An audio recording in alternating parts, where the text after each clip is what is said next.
Vive le front! Wir hit! The engine, she is burning! It is how we go, stranded on enemy territory. I don't even have a cigarette. Au revoir, suffering. Au revoir, misery. Wait! Turns out that KV is a total bro! What a hero! You, sir, are my champion. My Oh, no! You will be avenged! Seriously though, awesome team play, man. Really appreciate it. Bye-bye. Ah, I see you're a collector also. I collect apples. No, nothing bad happened to my FL-10. I wanted to play the Super Sherman. Yeah, that was a nice shot. What's that? On the beach! In the sky! Wait, it wouldn't be in the sky. It's a Super Sherman! Welcome to the M4A4 Super Sherman. This is one of those tank models that was exported to Israel, and so Israeli tank hype, shalom! I really want to see some more Hebrew tanks on the battlefield. I love what the Israelis did to the tanks that they acquired.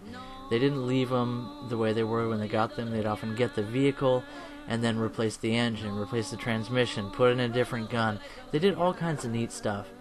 And, well, as for the effectiveness of Israeli armor, well, that's legendary. But that's a story for another day.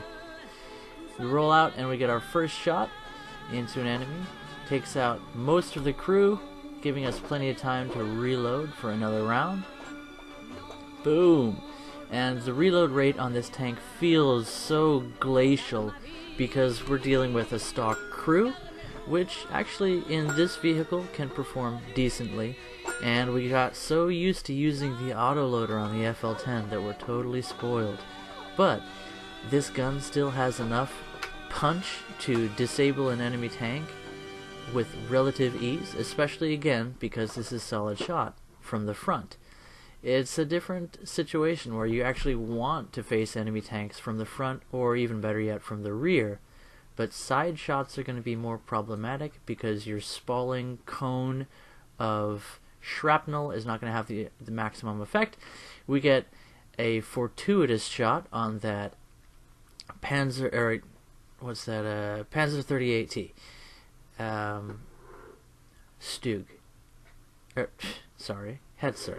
So-called Hetzer, even though it's not actually a Hetzer. But again, maybe that's a story for another time. And what is a Panzer? Is that an early Panzer IV? What is this stub gun doing at this battle rating? We're at 4.7. So somebody brought their German lineup out with that tank in it. That's got to be a backup, right? I mean, that just doesn't make any sense to me. So we take him down. He didn't stand a chance. Even with his heat round that supposedly gets 100 mils of pen, it's going to have a hard time getting through the front plate of the M4A4. Now, like the M4, what is that, A3? The American Shermans and also the Calliope model, and was it the same way with the Firefly? I'm not so familiar. But this has the whole armor that's just pocked all over with weak spots, which makes very little sense to me. The M4A2 is like a solid slab, and it's reliable armor. And again, Panzer III, this tank is a 3.3 and we're at a 4.7. So this guy has intentionally up-tiered himself. He must have, again, only one good vehicle and is dead. So we take him down and, oh my gosh, IS-1. This is a tough nut to crack. Even from the front, even when we have a look at his weak spots, they can be very difficult to hit because this tank, the IS-1, has good mobility, a fantastic gun, and thick side armor, so its weak spots are limited. Now the worst thing he could do is just sit there. He should have rushed me, but he sat there and we take him down. Oh, was that an IS-1 or a KV-85? Either way, 85mm cannon, very powerful. We managed to survive. And what's the next thing you don't want to face? A Sherman Jumbo. Thankfully, he's at range, so his APHE round is going to be barely capable of penetrating our weak spots, and hopefully he'll just plink off of the strong parts of our armor. I don't know where he's aiming, but he hasn't gotten a hit on us yet. We aim for the weaker area of the transmission, immobilizing his tank, and we're really having to consider what our strategy is going to be here. Thankfully, we have some team backup. We aim carefully, going for the weak side armor, end up taking out a track instead. That's okay. Once again, an immobilized jumbo is a weak jumbo, and now that he's holding still, can we get the shot on the weak spot? Oh, he takes the shot. We do. Yeah, Guppy, are you feeling it? Are you excited? Oh my gosh! We take him down! One shot wrecks everything inside the tank. Did you just wanted me to look at you, didn't you? Hi, big smile. Yeah, Daddy's looking. Okay, do you want a bottle? Hold on a second, guys. She was not hungry, but she did have a poopy diaper. So, we are back. She is chewing on something right now. Poor girl's teething, so she's a little fussy. And we got like a 30-second repair, so let's cut straight to... Oh, wait, what's that countdown I see? Right, we decide to fly out on an attacker while we wait for our tank to repair. Not a bad strategy. Of course, you're not going to be able to defend yourself on the ground, but hey, we got the PBJ. I love this thing. And this is a recording, so I'll tell you what happens. We are going to do something pretty neat. So as you know, the PBJ has a 75 mil and a bunch of 50 cals. This makes it a fantastic attacker in air RB if you don't end up getting destroyed by anti-aircraft fire. So we drop our bombs, we're aiming, and we make a hit into the transmission, taking out the driver transmission. Now we're just waiting for that countdown. Did the bombs take him out? Oh, we get our kill. And we got wiped out from the back of the turret, executed by that flat panzer, but we're already happy. We did pretty well in that one. So, on to the next match.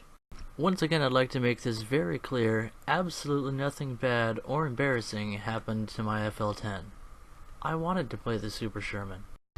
Ba-da-da-bum bum, ba-da-da-bum bum bum. Oh, yeah, Spitfire time. So we zoom down, see if we can get at him from below. I think we can take him. The 20 mils on the Spitfire overheats so rapidly. Dacking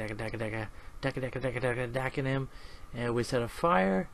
And because this is arcade, we're just going to stay on his tail and try and get some more hits into him.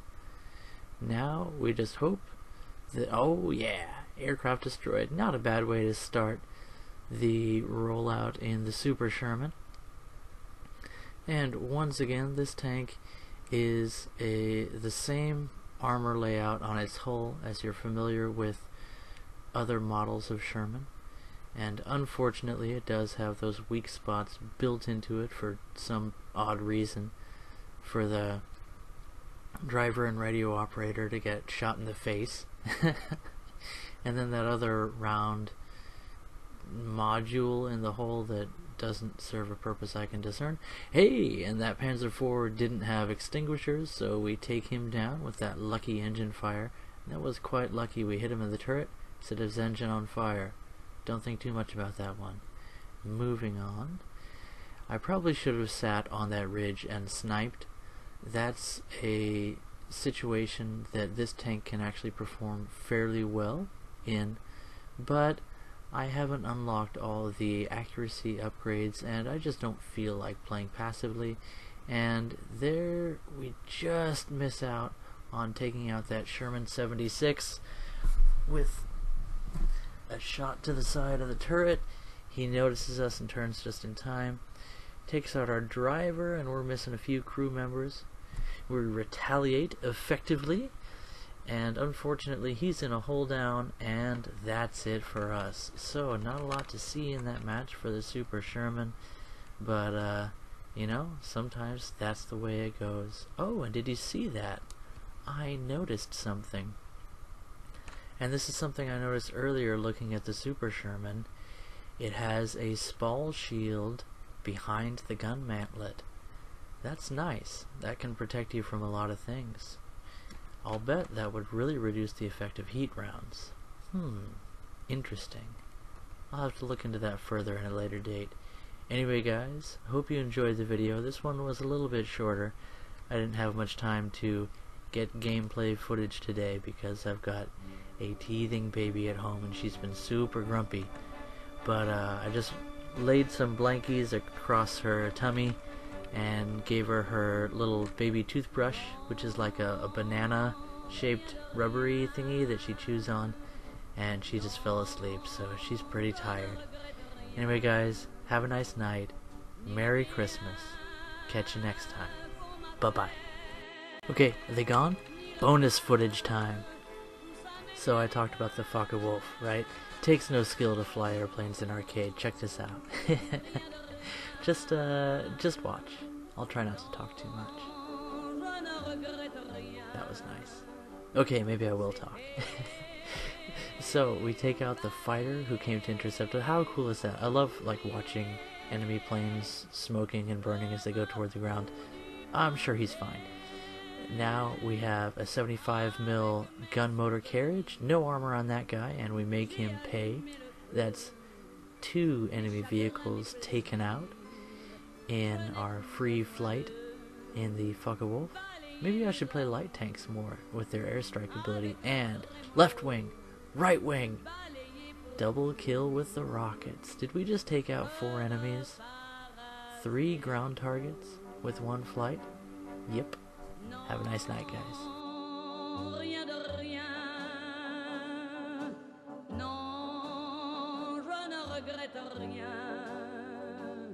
Ni le bien qu'on m'a fait, ni le mal, tout ça m'est bien égal.